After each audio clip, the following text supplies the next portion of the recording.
Okay, welcome back everybody. Mr. Vidich here. Today we're going to be looking at going back and forth between mixed radicals and entire radicals with when the index is larger than 2. So in this case,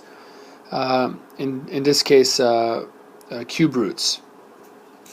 So let's just again go through our quickly through our cube roots here, and again the cube root of 1 is 1.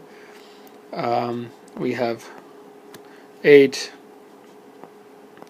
27, 64, 125, 216, 343, 5, 12, 7, 29, and 1,000. So again, if you can remember those, it'll make your life a little bit easier as we get going in, on our radicals and exponents. Okay, so let's. It's a similar process of converting mixed radicals and entire radicals. It's actually the same as square roots, but now we have to find perfect cubes instead of perfect squares. So let's look at this first one. So again, the 6,000 is an entire radical, but again we got to pay attention to this 3 over here because that tells us that it's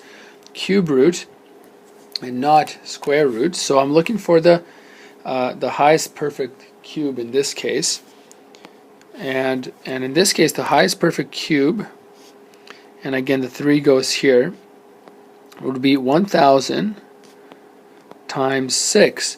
And now the same rules apply whether it's square roots or cube roots. I can split these up into two radicals. So I have 1,000 over here and 6, and the cube root of 1,000 is just 10. And then this 6 just drops down because you know that's as simple as it can get without doing a decimal. Okay, let's do the next one over here. So what's the highest perfect square? Or in this case, I should be actually careful because already we have the index is 5. So what I'm really looking for is the fifth root. What's the highest perfect fifth root that goes into 320? Now fifth roots, if we go 1 to the power of 5, it's 1. 2 to the power of 5 is 32, and 3 to the power of 5 I believe is 243, and you can quickly figure out here that as the exponents get bigger, the numbers jump quite a bit, as opposed to 1 squared. 1 squared is 1, 2 squared is 4, 3 squared is 9. So it's a much faster increase. Okay, so we're looking for, back to 320 over here, we're looking for the highest fifth root. Well, I just see right here that 32, I can split this up into 32 times 10, and again I got to put the fifth root over here. And now I split them up, 32 times the fifth root of 10. That's supposed to be a 5 there. And then the fifth root of 32, well, 2 times 2 times 2 times 2 times 2 is 32, so this is 2, and then just copy the fifth root of 10. Okay, the third root of negative 16, again, we're looking for the highest perfect cube now, because the index is a 3 here, and let's try to get the negative out of there if we can. So let's see if we can get the negative out of there. So let's first of all split the 16 up into into two things, one of them being the highest perfect cube. Well, going back to our list up here, I can see that 8 was going to be the highest. The next one's 27, so it's already bigger than 16, so that's not going to work. So 8's going to be our highest perfect cube in this case.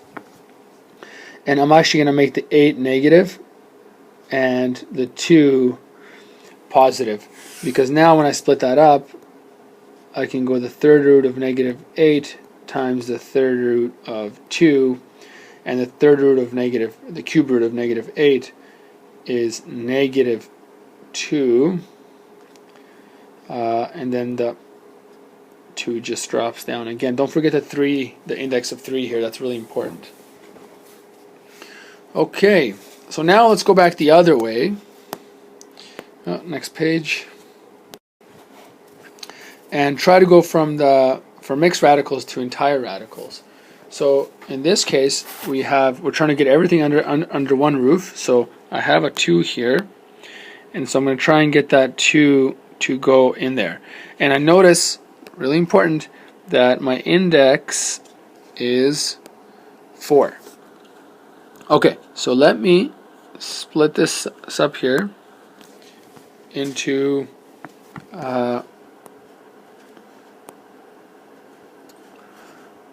two radicals. One of them we already have, the fourth root of 3. Okay, so when I put this 2, and again this is a fourth root here, when I put the 2 in here, what is that going to look like? In other words, the fourth root of what number x is going to be 2? Well, let's see. 2 times 2 times 2 times 2 equals 16. So 16 must go in here. And really, so the fourth root of 16 is 2. But now they're both under the radical sign, and I can use my radical laws to combine them. 16 times 3 is going to be 48, and that's it. Actually, then we're done. Okay. All right. Let's see the next one here. So again, key step here is writing out both. And again, notice the first thing. Notice the cube root here. Okay, that's really important. That index is going to tell us, how are we going to deal with this 4, the negative 4 on the outside. So first things first, I do my thing here. Let me put an x here again, because this is what the third root, the cube root of x equals negative 4. So what is my x going to be? Well, I'm just going to do the opposite of cube rooting, which is making the cubing to the power of 3. Well, negative 4 to the power of 3 is negative 64. So it's going to be negative 64. I should get back to my blue here. Times the negative 7, and I got to do that on my calculator really quickly. Negative 64 times 7 gives us the cube root. That's supposed to be a 3, 448, and again it's negative because of the negative 64. Okay, let's do a few more examples here. Okay, so we have the 5 divided by 2 excuse me, on the outside, and we're trying to get that into the under the roof here. So key thing, notice the index of 3. So when we split this up, we have 2 cube roots. And so how is this 2 over 5 going to look like once it's inside there? Well, we just do the opposite of cube rooting, which is cubing. So we just go 2 over, I'll do that on the side in black here, so 2 over 5. I'll put it in brackets, cubed. And 2 over 5 cubed, well, that just equals 2 cubed over 5 cubed, which is 2 cubed is 8, over 5 cubed, which is 125.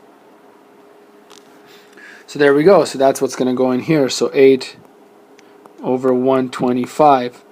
Now when we combine these under one radical here, it's going to be 8 over 125 times 100. And before I multiply those numbers out, I'm going to try and simplify first. So I'm going to simplify, I'm going to divide this and this by 5. and I'm going to get 20 over 25. I guess that probably wasn't the best number to divide by. Let me go back if I can. See if I can use my eraser here. Oh yeah, there we go. I'm going to divide both by 25. 100 divided by 25 is going to give me 4. And 125 divided by 25 is going to give me 5. Alright, so now I have a little simplified fraction here. So now I have 8 times 4 here on top, which is 32, and on the bottom I have 5. Okay, and again that's the cube root. So that's how we do that one. Let me move on over here to the last one in this section. Okay, so I have negative 3 and the index is 4, so key thing there, index is 4, and then a 2 is already inside. So first step, split these up, get my 4's in here, multiplication, put the 2 here. Okay, so how is this 3 gonna, again, I'm gonna keep the negative negative on the outside this time because my index is even. So I'm going to just keep the negative on the outside and just work with the 4 here, the 3 I mean.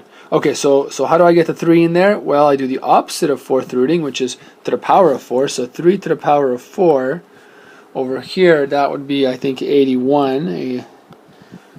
Yep, 81. So there's my 81. Again, drop the negative here. Fourth root, and then 81 times 2 is 162, and you're done there essentially. Now the key thing here is, the reason I kept the negative on the outside is because if I went negative 3 to the power of 4, I would still get 81, and we would essentially lose that negative. And you kind of want to indicate that that negative was there to begin with, so you want to leave it in your final answer here as a negative. Oops, that's a terrible negative sign. Okay, let's keep going. Okay, so this is a little sort of extra lesson here. What if we don't have numbers and we have just variables? So let's look at some of this action over here. So we have, when I multiply x cubed times x cubed, I get x to the 6. So you see two things here. Remember, square rooting is all about cloning here. So what two things multiply to get x to the 6? Well, x cubed times x cubed. So therefore, the square root of x cubed, x to the 6, excuse me, must equal x to the cubed. Okay, I think you'll pick this up. Let me do another example here.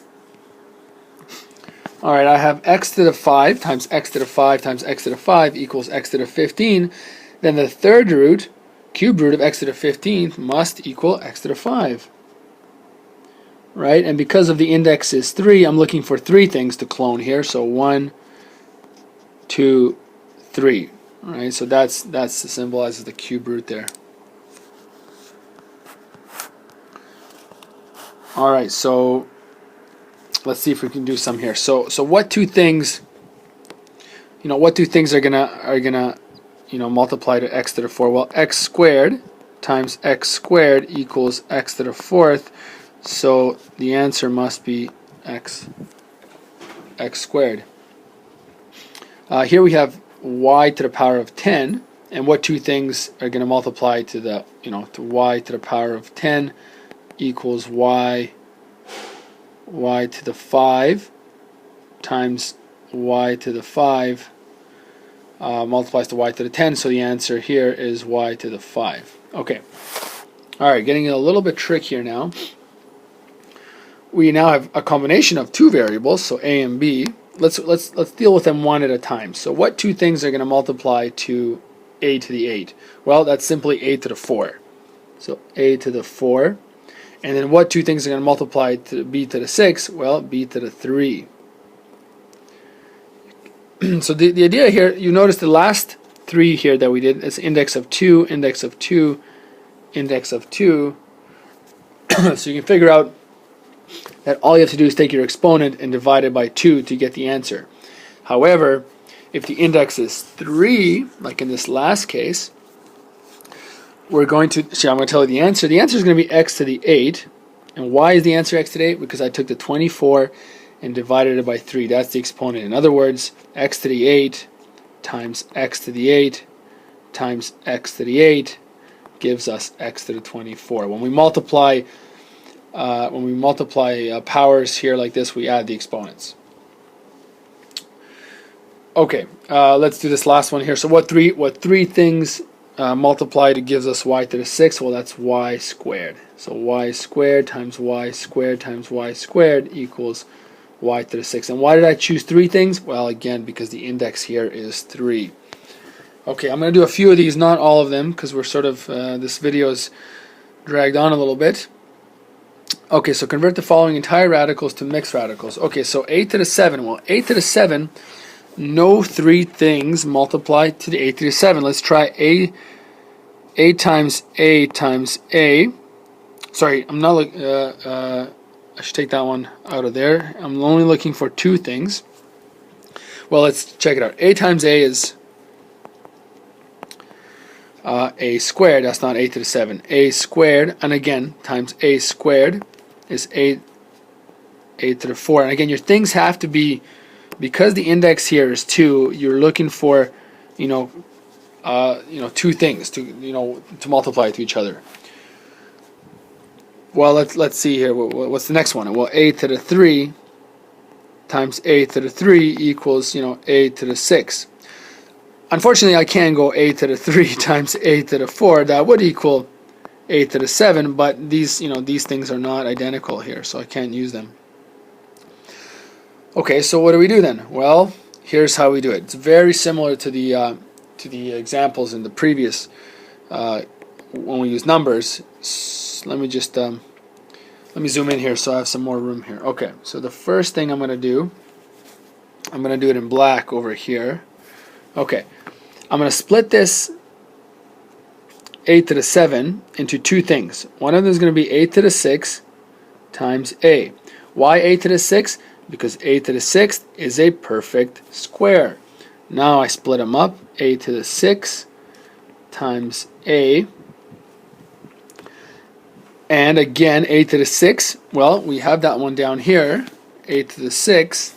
The answer to the square root of a to the 6 is a to the 3. So this becomes a to the 3. And then the square root of a. So there's the answer to the first one. Let's try b. Okay, b, x to the 9th, the square root of x to the 9th. Well, the highest perfect square that can go in x to the 9 is x to the 8 times x. Now we split them up. X to the 8 times the square root of x, and the square root of x to the 8 becomes x to the 4. The square root of x. There it is. Okay. Last one here. Oh, a couple more actually. Okay, let's try this one here. X, the third root of x to the 5. Well, let's see what happens here. Let's do our test again. I'll do it on the side here. So x times x times x equals x to the 3. Not quite x to the 5. Well, the next one I can take is x squared times x squared times x squared. That is x to the 6. Well, neither of those are x to the 5, so it doesn't help me. So what I can do is, because x to the 6 is here is bigger, I'm going to not take that one. This one is going to be the highest perfect square.